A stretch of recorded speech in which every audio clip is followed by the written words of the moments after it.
Hey everybody, it's your best friend in the whole world, Geek Furious. You love me. I know you do. In a series of me showing my mistakes and then how I deal with those mistakes, because I make them every race, it seems. Here's a race at Road Atlanta. I'm going to actually show you two races, and they have very similar starts where I make a mistake right at start. Maybe not for the same reason, but they're similar. And then how I deal with that mistake and the importance of not overreacting to a mistake, and then knowing like when to go for it and when not to, when to kind of back off. And some might argue at the end of this video that I'm a little bit too careful, which is possible, especially in a second race.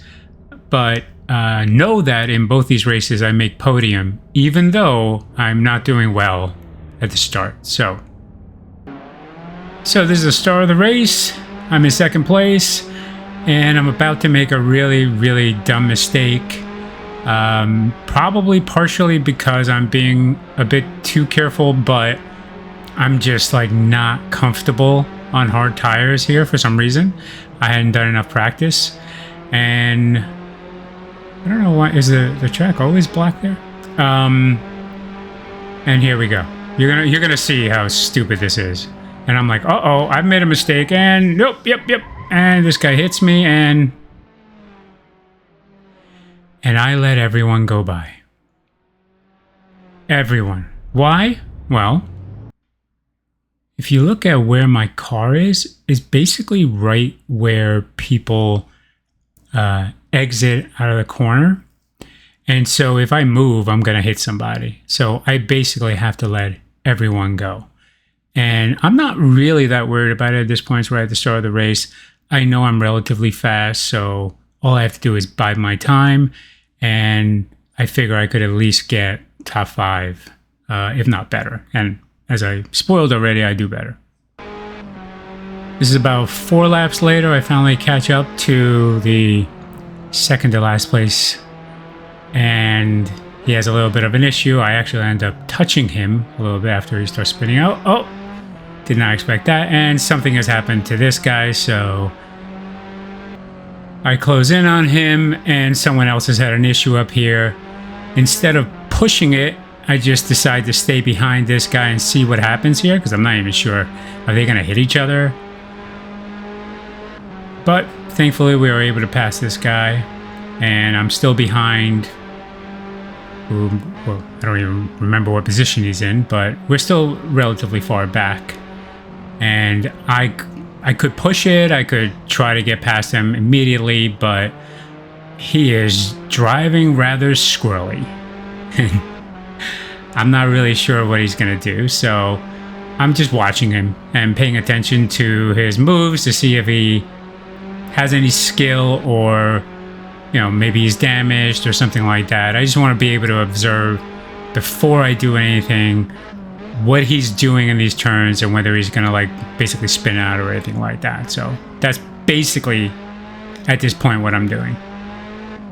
So I'm thinking at this point I'm gonna probably have to pass him here on the next lap when he drives off the track, and I get by him easily. So I didn't really have to risk anything to do that.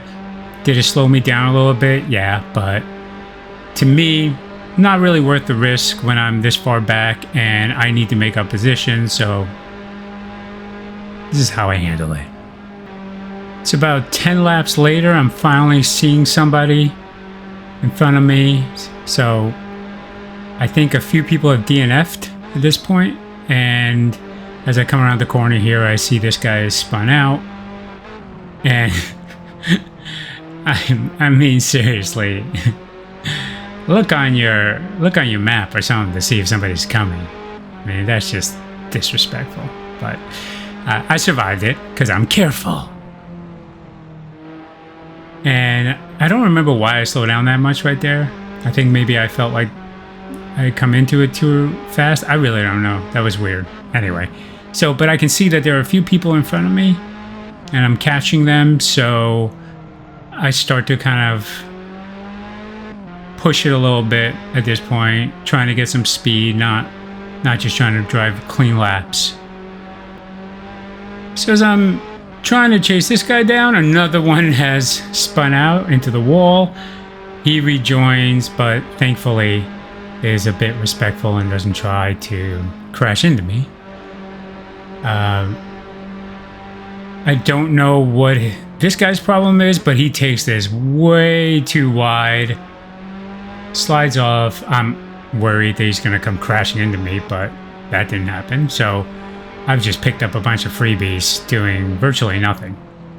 Now there's an interesting situation. P1 is so fast that he's actually caught up to me, and I've caught up to these guys who are ahead of me, and I have no idea what this guy is doing.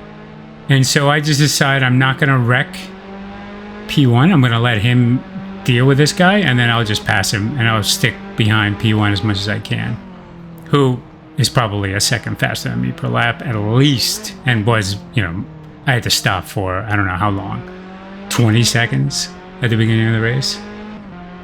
So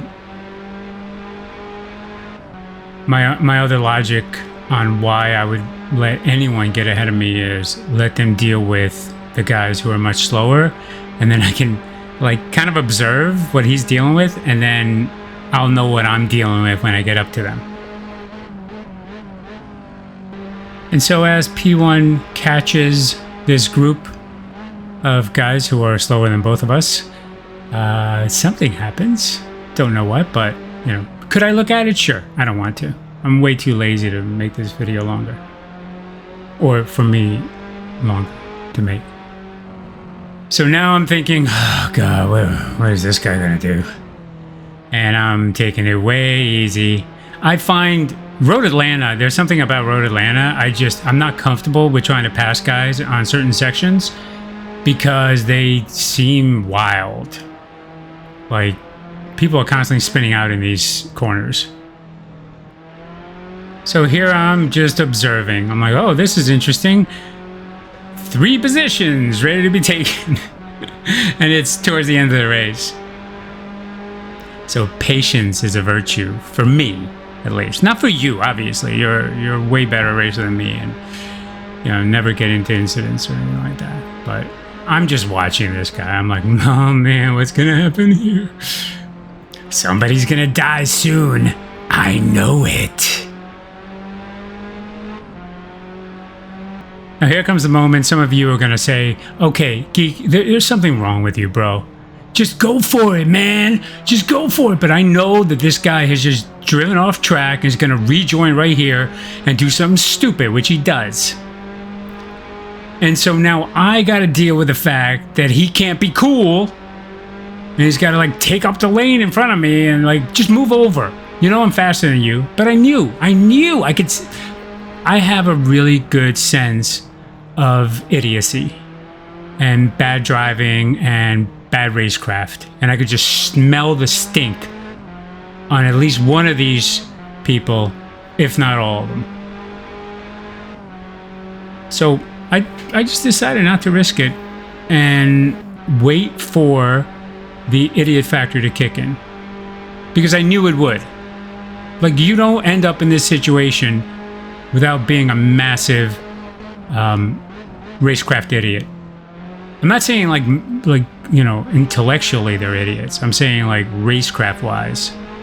Not all of them. I'm not saying, guys, don't put this on me, okay? That's not what I meant.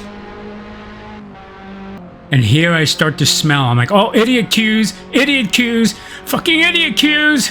Oh my God, they're gonna do something stupid. Yep. There we go. There we go. There we go. Thank you, 2 freebies. Oh, and he spins himself out, rejoining. So, what are you gonna do? I'm being extra careful at this point because now I know, okay, I got podium. And you might say, no, you gotta show him who the man is. Well, that's what you gotta do. That's why you're always 13th. Although I'm guessing this car decided he knew who the man was and moved out of my way. Then I could also see that his front end wing is damaged, so that probably was a big part of it. I also have a damaged wing, but I'm doing all right, I guess. Although it is hard. I mean, I noticed it towards the end of this race. It was really hard for me to sometimes turn. So probably that's why I'm slowing down a lot in certain areas. Now this is race 2, and I want to kind of show you something. This is an error on my part. I realized it almost immediately because the car feels different. I had loaded the wrong setup, and I'm not entirely sure how I did that, but I know I double loaded a setup like out of caution, and here I'm just like, oh no, something's wrong. This doesn't feel right.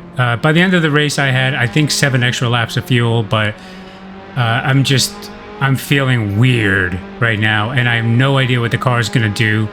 And I can see that this guy is a big sniffer, and as I often say, sniffers are all idiots. They have no racecraft, and so I'm just going to let him pass me. And I have no problem with that because sniffers are racecraft idiots, and they will eventually crash or something, so I'm fine. Go ahead. Go past me. In fact, why doesn't everybody just pass me? I don't care. I don't need this in my life. I go. Oh, look at these two guys. Idiot Q's left and right. Go. Pass me, please. Please go. No, you go.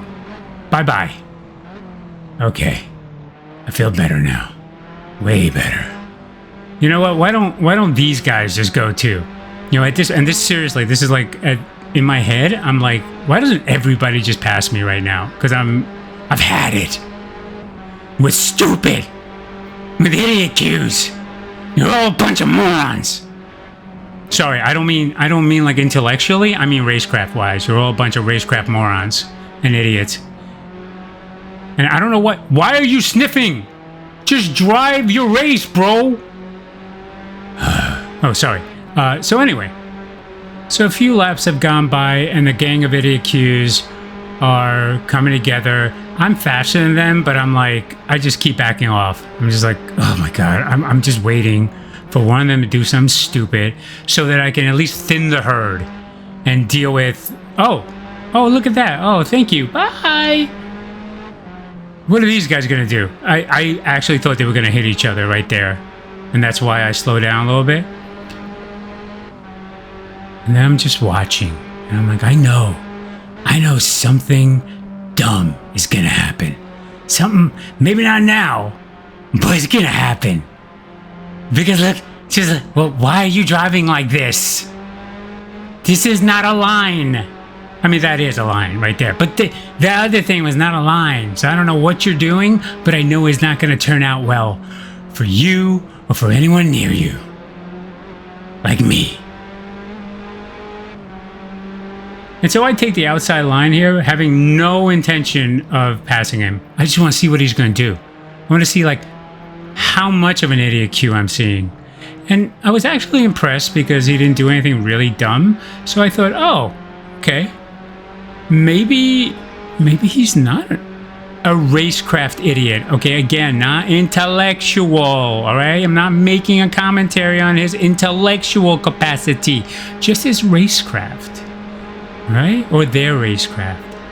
And now I want to see what he's going to do here, and he does the predictable, and I was like, okay, yeah, that's fine. I'll use that later anyway, so I'm like, I'm just putting it in the back of my mind, like, yeah.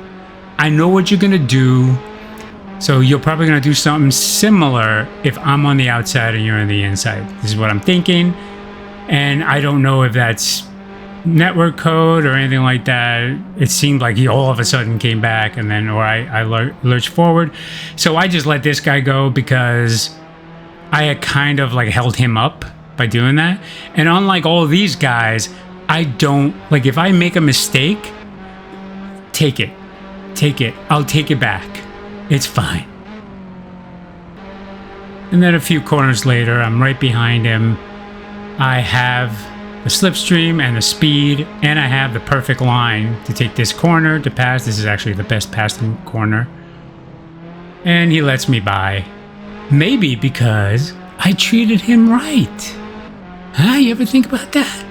You guys ever think about that before you make dumb moves? Hey? Speaking of racecraft dumb moves, so I don't know why he broke right there, but I had to back off. And then here comes arguably the smartest racer of this race. Okay. All right. Hey, at least you're back on the track, bro. And that's what matters. I don't understand this line. I've seen a few guys do this. Oh, hey, freebie. Where they go into like the pit area or the pit exit and then they take that turn. I think you're just slowing yourself down, or you're risking spinning the car out because you have to swing left, then right. Just stick to the left side of the curb and then go right. No need for that. I stayed behind this guy for a while, and at this point I'm just thinking like, I'm gonna pass him here. I just want to see what he's gonna do. So when I show him the inside line, I see what he does. I start to think like, well, maybe if I make him think I won't do it, I've used this strategy before, then he won't defend too much, and then he'll let me pass him when I just basically outbrake him or late break him. Here I have no idea what he's doing, and I think maybe because I had this plan in my mind to take him in that later corner, I didn't pass him there. As stupid as that may sound, I think that's why I didn't do it there. It wasn't because I was being too cautious. I actually think I was just like, no, I'm going to take him later. I have a plan. So I get into the slipstream again. Slipstream, right? Because I don't think I'm saying that right. And this time, I am not going to let him outbrake me. And I think he wiggled a little bit for whatever reason. And now I'm good. I'm gone. I didn't have to risk too much. And I delayed myself a little bit, and that actually cost me in the end because I believe this was for P3, and I almost catch P2 at the end. I miss him by like a second because I took that extra bit to pass that guy. So I guess there's a lesson for me in that. Maybe I'm the racecraft idiot.